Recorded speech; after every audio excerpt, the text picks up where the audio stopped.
नमस्कार, मैं जयदीप नेगी RGNB गैरसैंण से। मैपिंग की इस सीरीज में ये पहला वीडियो आपके सामने प्रस्तुत है। इसमें आप देख पा रहे हैं स्क्रीन पे विश्व मानचित्र, ये ग्लोब पे उकेरा गया है। इसमें आप कुछ रेखाएं देख पा रहे हैं जिनको हम अक्षांश देशांतर रेखा कहते हैं।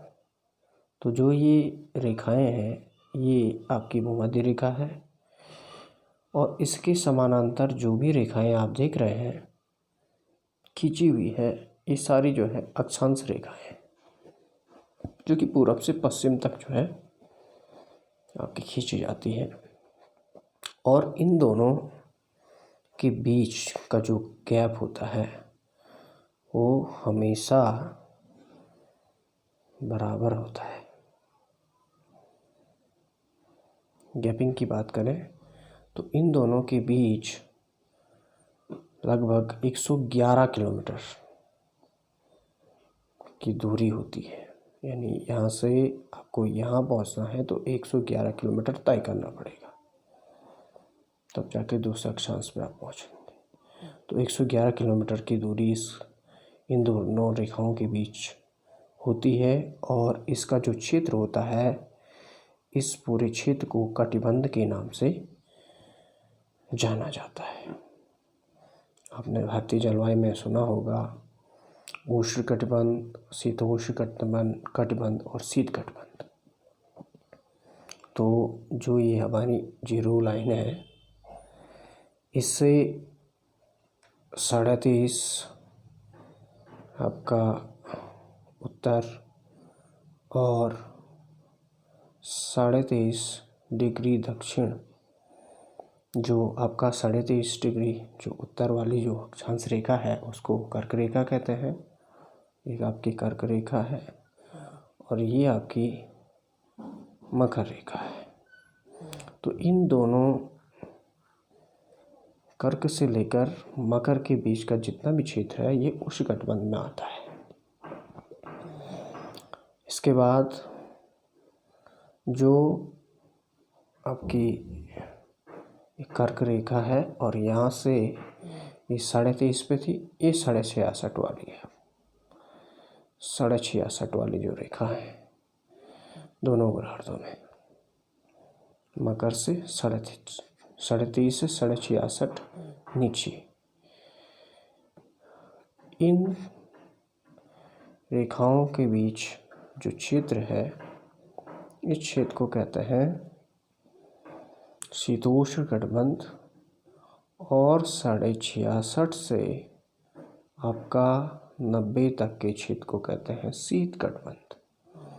इससे बता रहा हूँ क्योंकि जो है दो अक्षांश रेखाओं के बीच के क्षेत्र को हम कटिबंध कहते हैं। और जो ये रेखाएं हैं अक्षांश रेखाएं, ये भूमध्य रेखा से 90 लाइन ऊपर की तरफ होती है और भूमध्य रेखा से 90 लाइन नीचे होती है। यानी इन रेखाओं की कुल संख्या 180 होती है, 90 ऊपर और 90 नीचे।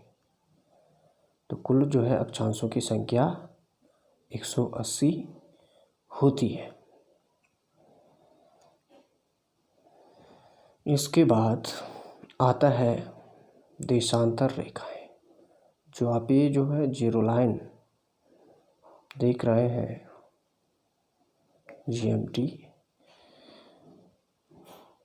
इसके समानांतर आप जो ये रेखाएं देख रहे हैं ये सारी जो है देशांतर रेखाएं खींची गई है। ये सारी देशांतर रेखाएं और ये अर्धवृत्त जो है बनाती है। यानी जो देशांतर रेखाएं होती है वो अर्धवृत्त का निर्माण करती है, क्योंकि आपका यहाँ पे एक डॉट होगा,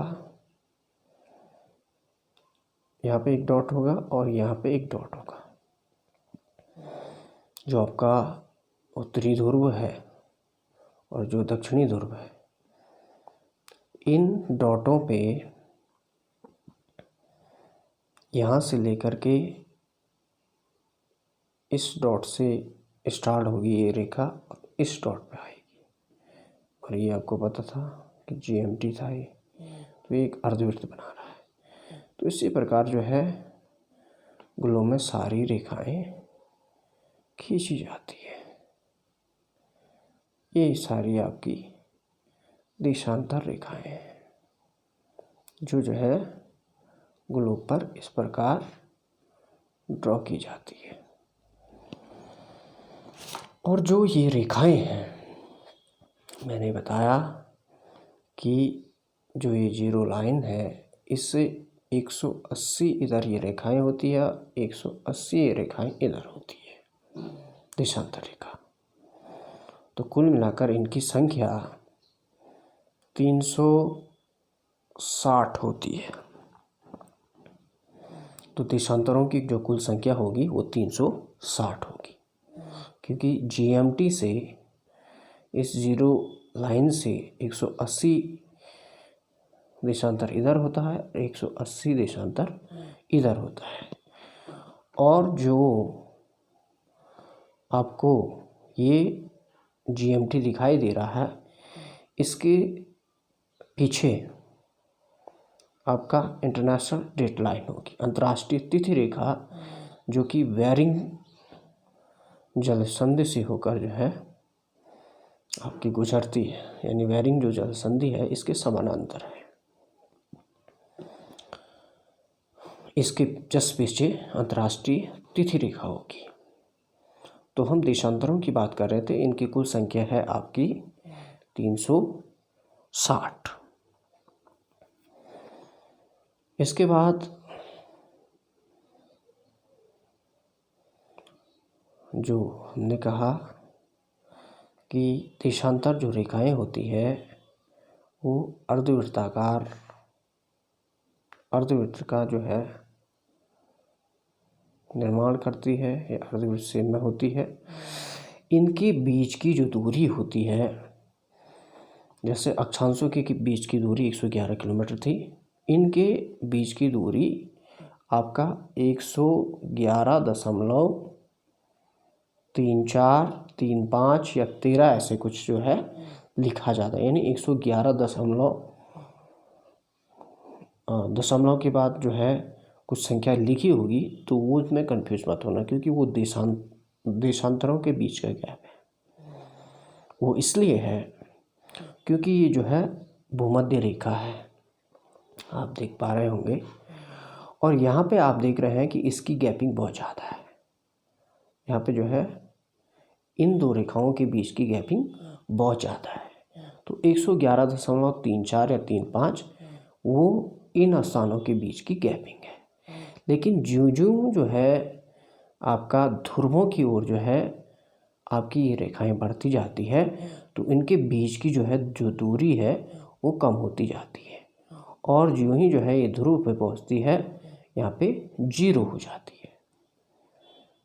ज्यों ही जो है यहाँ आपके ध्रुव पे पहुंचेगी, तो इनके बीच की जो दूरी वो क्या हो जाएगी, 0 हो जाएगी। तो दो देशांतरों के बीच की जो दूरी है वो जो है समान नहीं रहती है। भूमध्य रेखा पे जो है ये रेखाएं बहुत चौड़ी है। यहाँ पे जो है इनकी बीच की जो दूरी है 111.34 किलोमीटर है, लेकिन ध्रुव पे जो है 0 हो जाती है। एक डॉट पे जो है ये रेखाएं मिलती हैं। और जो ये दो देशांतर हैं, इन दो देशांतरों के बीच का जो क्षेत्र है इसको गोरे कहते हैं। गोरे कहते हैं। जैसे दो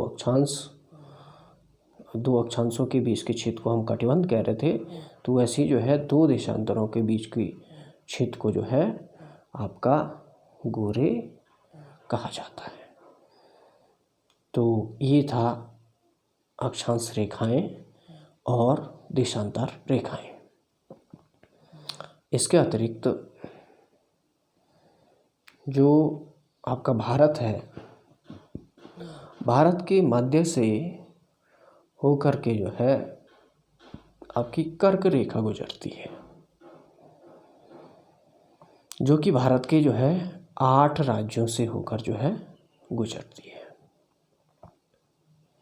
तो जो भारत की स्थिति है उत्तरी गोलार्ध में है, और उत्तरी गोलार्ध में भी जो है उत्तर पूर्वी गोलार्ध में भारत स्थित है। और भारत में जो जलवायु कंडीशन है ये मैंने आपको बताया था कि जो है कर्क और मकर का जो बीच का जो क्षेत्र है ये पूरा उष्णकटिबंध में आता है। तो भारत का जो है आधा पोर्शन पूरा उष्णकटिबंध में है और आधा पोर्शन शीतोष्णकटिबंध में है। तो ज़्यादा असर जो है उष्णकटिबंध का भारत में दिखाई पड़ता है।